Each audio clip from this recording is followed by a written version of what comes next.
বলো তোমার কথাটা। হ্যাঁ, আপনাদের উপর সবকিছু ডিপেন্ড করে আমাদের উপর, সেটা কিন্তু আমি উইলিংলি বলছি যে হ্যাঁ আমার কিন্তু মাঠ প্রিপেয়ার না, মাঠ প্রিপেয়ার আমার পিচ রেডি না ম্যাচ চালানোর জন্য। খেলার সাথে আপনাদের সাথে কনসাল্ট করতেছি যে আপনারা যদি রিস্ক নিয়ে খেলতে চান তাহলে আমি 5 ওভারের ম্যাচ খেলাবো। এক্ষুনি জানাইতে পারি আমার টসের টাইম হয়ে গেছে। ঠিক আছে, ওকে খেলবেন, আপনি কিছু করেন। আমি তো কখনোই চাবো না একটা রিস্ক বাচ্চাদের।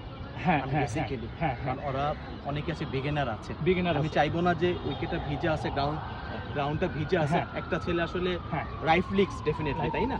আমি চাবো না 100% যদি আমার গ্রাউন্ডটা যদি না শুকায়, হ্যাঁ আমি চাবো না ব্যক্তিগতভাবে আমি, কারণ এই ছেলেগুলো এক্সপার্ট না। অনেক ছেলে আছে বিগিনার ছেলে পেলে ঠিক মতন দৌড়াতেও পারে না, তাই না? এটা একটা রিস্ক হয়ে যায় আমার ব্যক্তিগত। এখন যদি দুই টিম যদি খেলতে চায়, এখন তো আসলে কিছু করার নাই। লাইবিলিটিস তাদের। Yes definitely.